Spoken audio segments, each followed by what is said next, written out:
In this Blender tutorial, I'll show you how to use light gobos to add realistic shadows to your 3D scenes. So some examples of light gobos are things like windows and window blinds, also trees, branches, and leaves. Now before we get started with this tutorial, you'll need to download some light gobos which you can add into Blender. Now, there are some different gobo texture packs which you can buy online, but for this tutorial, just so that everyone can follow along with the tutorial, I'm going to be downloading some images from Pixabay. So I'll have links in the video description to some different images on Pixabay which you can download for free and try out to use gobos in Blender. Now here on Pixabay, one thing that you can do is you can type in silhouette into the search, and then here on the type here, you can change the type to vectors. And this is going to give you some cool gobos to try out. So you can see there's like a giraffe here. There's also like some city buildings and also some birds. There's also some ones that may not be that useful. Like there's just like a chicken. Like why would you need a chicken gobo? I don't really know why. But there's also some other ones which are really useful. Like for example, this one, this forest trees.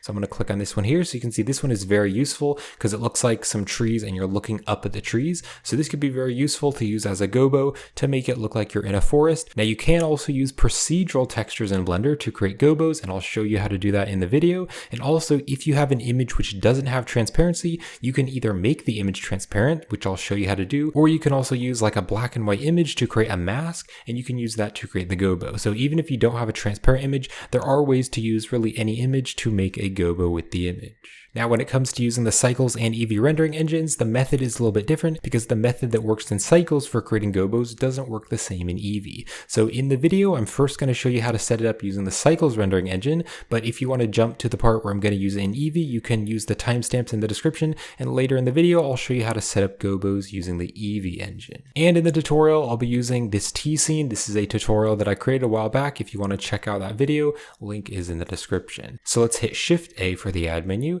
And we need to add a light first. So I'm going to go to here to light.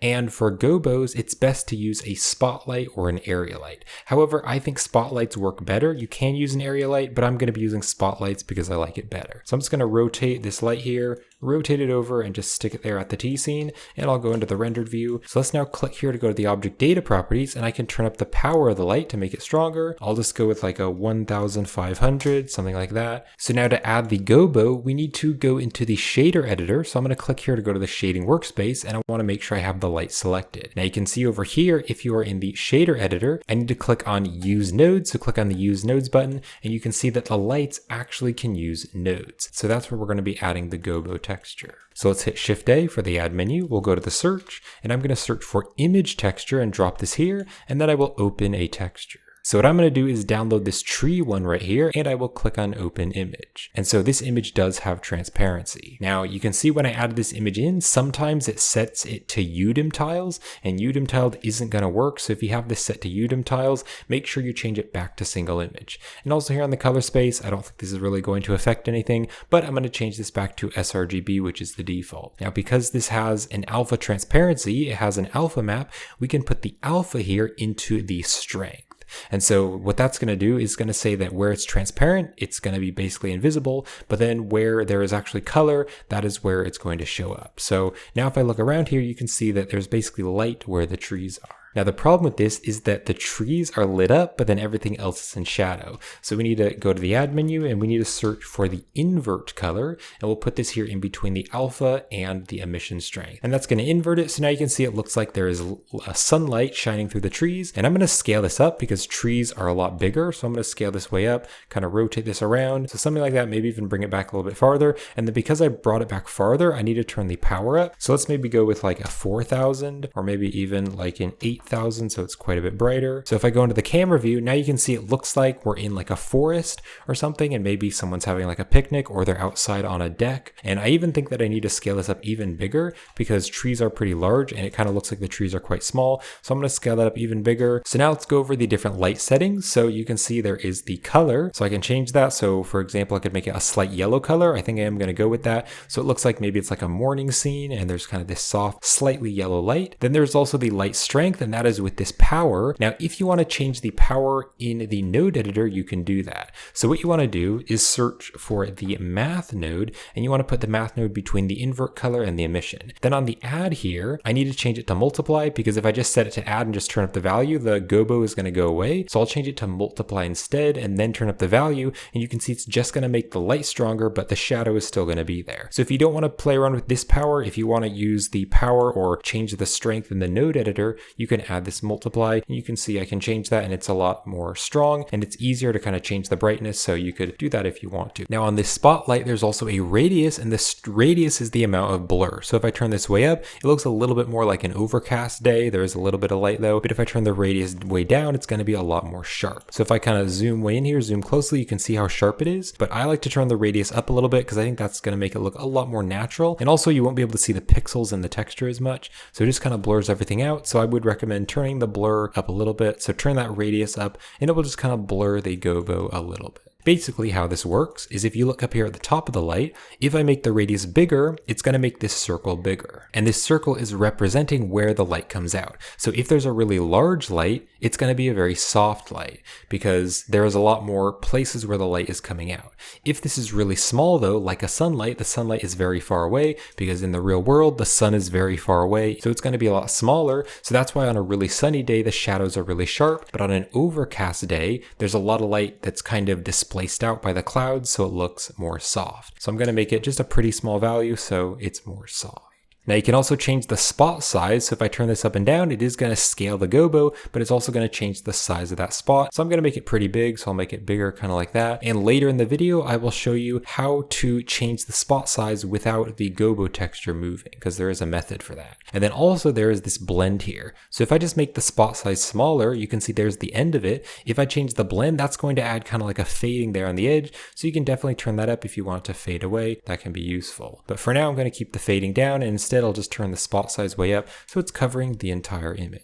Now let's say that I want to move the gobo texture around, but I don't want to move the light around. So what I can do is over here in the shader editor, I'm going to select this image and I'll hit Control T. And that's using the feature of the Node Wrangler. So if you don't have the Node Wrangler enabled, you can click on Edit. You can go to the preferences, and then over here on the add-ons tab, just go to the search here, and you can search in Node, and then just enable the Node Wrangler add-on. So with the Node Wrangler enabled, if you select a texture and hit Control T, that's going to add the texture coordinate and mapping nodes. So now that we have this plugged in, what I can do is use the mapping here, and I can move the texture around with the X and Y values. So you can see I'm moving the texture around. Let's just zoom out here so I can see it better. You can see I can change the Y and the X location. I can also like rotate it on the Z axis, and I could also scale it if I wanted to. And what I could do is also search for the value node and put the value down here, and I can put the value into the scale, and then that way we have one single value here. So just turn the value to 1, and we have one single value that I can use to change the scale. Now one thing you might notice is that if I scale this or move it around, if the texture isn't seamless or tileable, there's going to be a line there. So just keep that in mind that for an image like this image isn't seamless or tileable. So that way there is going to be a seam there. So just keep that in mind that there will be a seam there if you kind of move it around. And if it isn't working for some reason, make sure that you're using either the UV coordinates or the normal coordinates. So if I use UV, you can see that looks fine. If I set the coordinates to normal, you can see the texture is going to be offset. So that's like the very corner of the texture. So what I need to do is change the X and Y locations to 0.5. And that way it's going to move it back over there into the center. So that's what I'm going to do. I'll use the normal and then the location X and Y to 0.5. So now what I'm going to do is add in a single tree gobo instead. So I'm going to click on the file icon to add a new texture. And this time I'm going to add this one here. It kind of looks like a tree in winter or a dead tree. So I'll click on that and open image. And again, you can see for some reason Blender set it to Udem tiles. So I have to change this back to single image. And then if you want to, you can change the color space back to sRGB. So there it is. So because we have this set up, because we have the normal into the vector, I can change the location to move it around. I can also use the scale values to scale it down. Now, if I scale it way down, you can see that the tree is repeating itself. You can click on the repeat here and you can change it to extend. And what it's going to do is extend those pixels over to the rest of the texture. So now it looks like the trunk is really long. What you could also do is change the extend to clip. If I change it to clip, now you can see that it's just clipping that. Now what happens if you have an image which isn't transparent? Well, what I'm going to do is just click on the exit here just to get rid of this image, and then I will just open a new image. So this time I'm going to be downloading this image here from Pixabay, so link link will be in the description and I'll open that image. You can see that it's not showing up, and that is because we have the alpha here. It's going through a few nodes, but eventually the alpha is going into the strength. But the problem with this is that there isn't any alpha in the image. So I'm going to use the color instead. So I'll put the color into the invert color, and then I'll click on the invert color and just hit M to mute it, just to mute it. If I zoom in here, you can now see that the trees are actually in shadow, whereas before the trees were in light. So the trees are in shadow.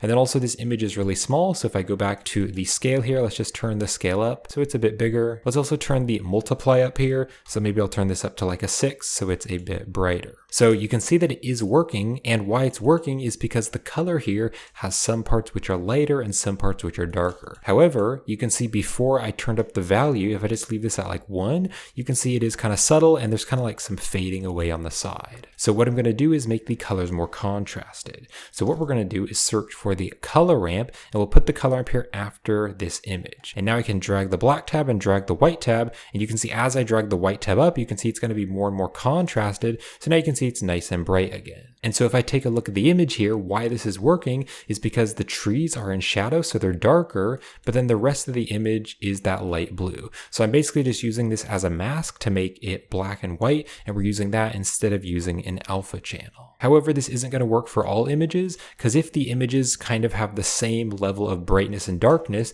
you can see like this here, it's kind of just like fading away on the side. That's because on the image, it was kind of a darker blue here and a lighter blue here in the sky. So it's not going to work for every image, but for a lot of images like this, it would be really great for creating a quick gobo. Now what you could also do is open up the image in a 2D program. For example, something like GIMP or Photoshop. I am using Krita, and then what you could do is use the color to alpha. And I believe most programs have this. So in Krita, you go to filters, you go to colors, and then color to alpha. And then what you want to do is click on the color sampler here, click on the eyedropper, and then just select the blue color. And then you can see it's going to make that blue color an alpha channel. So you can see it's not working the best because it's also getting rid of some of that black there, but this does actually work pretty well in Blender as a gobo. But you can see that the background is mostly transparent, and then this isn't very transparent. And then I could just save this image. So click on File, and you can export the image. So that is one way to do it in Krita to make an image transparent. Another thing you could do is you could use the wand here. So if I click on the wand tool, again, most 2D programs should have a wand. I can click on the blue and then click on the delete button to get rid of it. And you can see I could go around here and kind of delete that. You can also go here to the tool options, and then you can change the threshold if it's like selecting too much blue or not enough blue. And so this isn't going to work for all images because, you know, some images don't have a nice blue background. And for this image, it would be very tedious. It would probably take me hours to like manually go through here and delete all the blue colors. But for some images, if you just want to cut something out and make it transparent, you could do that using a 2D program. So that's another way you could make a non-transparent image transparent. Now you can also use a procedural texture. So what I'm going to do is select all these nodes here and the color ramp. So all those nodes, and I'll hit X to delete. I can also delete the invert. I don't need the invert for now. And what I'm going to do is search for a noise texture. So I'll drop the noise here, and I'm going to plug the factor into the top value right there. Now you can see nothing is showing up. That's because I need to select the noise texture and hit Control T. And what I'm going to do is use the normal here. You can either use the normal coordinates or the UV coordinates, but I like using the normal coordinates.